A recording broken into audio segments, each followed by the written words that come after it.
Good, I have the script running at the moment, and as you can see, the loop is doing its job, so it's printing out working hours in the command line here every 5 seconds. And now it's 15 past 12, so that is between 8 AM and 4 PM. Now we'll go ahead and add some lines here. So I'm thinking of keeping these statements here, these print statements, but also adding more lines here which correspond to file handling methods, which will access this hosts file and modify it depending on the time. Now, something that you should be aware about is this host file can only be modified by the administrator, which is if I run the Python program, I would have to open a command line to run the command line as administrator. So if you're on a Linux or Mac, you do the same by using sudo. For instance, in this case, I open this command line by just right-clicking in here. So shift right-click and open command window here. But that will not run the command line as an administrator. So, which underlies that with this simple console, I cannot access this host file. So, in other words, you need to run your Python program with a command line or terminal where you have administrative rights. And for the sake of building the program, it's more wise to just copy this host file and just paste it here, where your script file is. The reason I'm doing that is because here I'll not have to open a command line as administrator every time I test my script.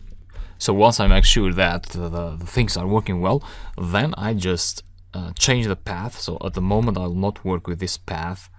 I'll work with this, let's say, hosts temp for temporary, and which is directly equal to the hosts file name, because hosts is just here in the same folder with website blocker.py. And besides making a working copy of this host file, you also want to make a backup copy of the host file, just in case you make some errors there in your Python code and you delete the file, or you just delete some content from your existing host file. And I'm just gonna copy this and just put it here, so paste it there in my D drive. And yeah, I'll just close the path of the real host file for now until I have a working script that modifies this host file successfully. This one here. Great. Now I can open this actually here on the right and close it here.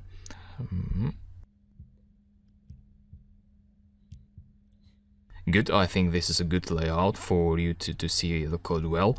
And yeah, what do we have to do now? Well, we're checking the current time against these two other datetime values. And we have two scenarios. So in the first scenario, we are between these two times.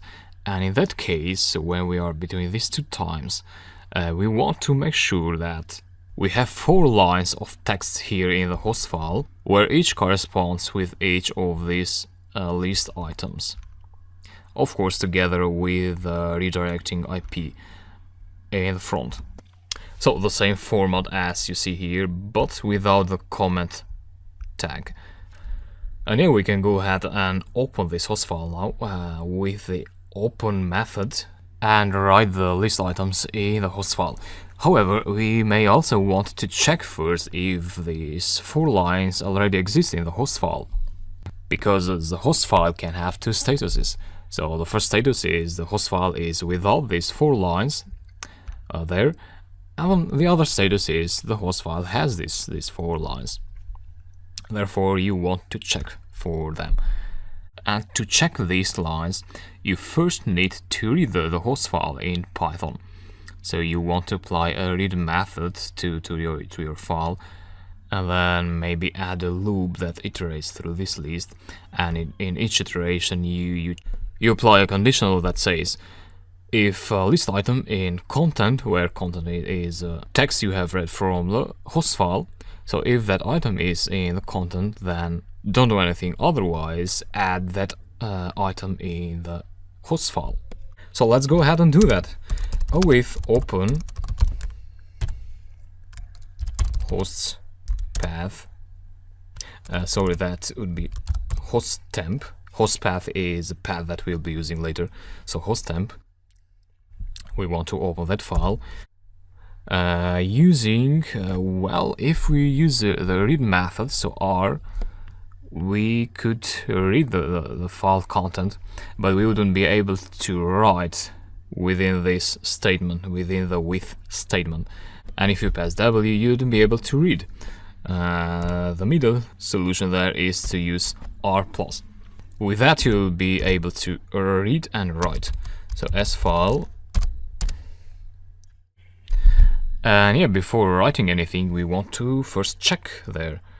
So let's say content equals to file.read.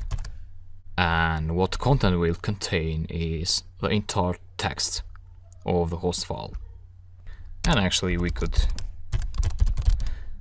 print that out just to see what we have this far. So normally you don't want to print that out, but in this case, just for demonstration. And it's also good to check where we are this far. So Python website blocker, and so yeah, we got the text of the host file printed out. And before that, working hours was printed out. And now every 5 seconds, the working hours and the content of the host file are being printed out. So I'll stop this. We're doing well. Now that we have the content, we want to iterate through the website list. So for website, in website list, for instance, the first item will be this one. So if facebook.com with website in content, so if this is in this content, in this text, and we are in the working hours in this part of the if conditional, so if Facebook is there already, we don't want to do anything, because that will already block our Facebook website. So we pass there, which means that Python will go ahead and check for other lines.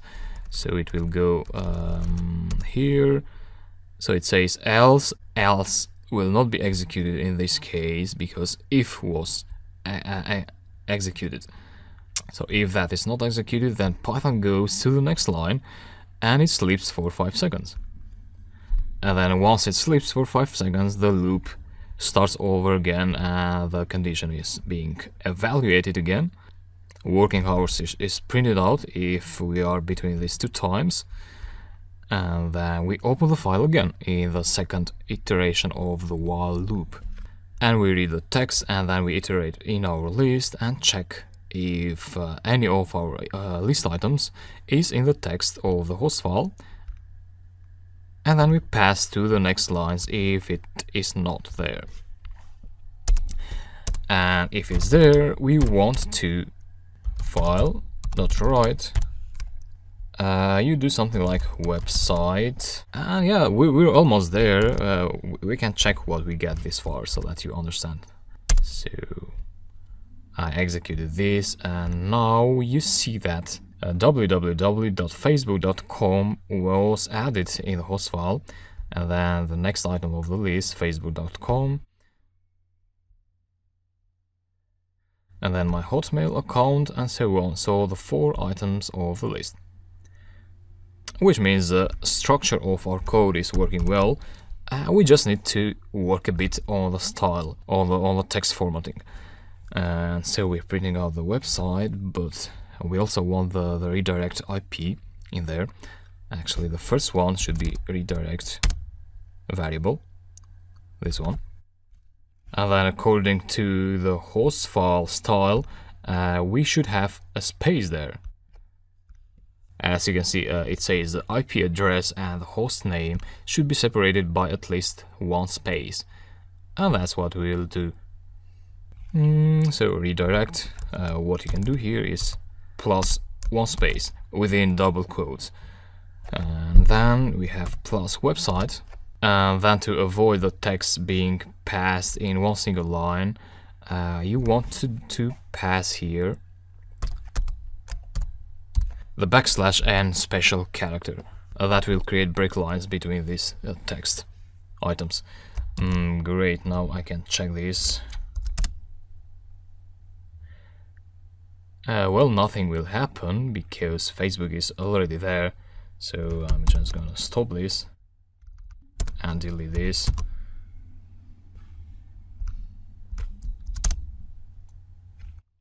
And yeah, now it's working well.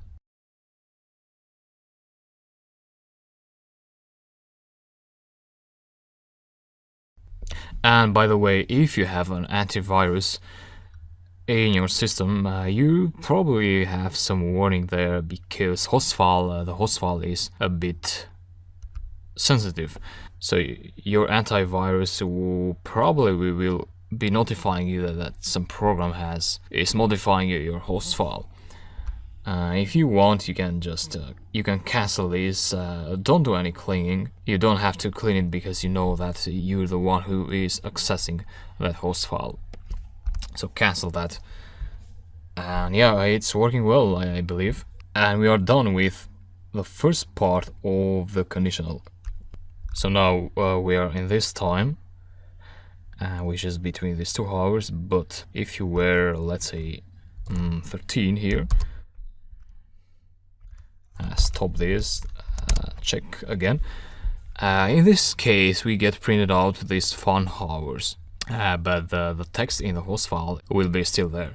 So what we want to do next is remove this text from the host file when this part of the conditional is satisfied. And we'll do that in the next lecture. So, see you there.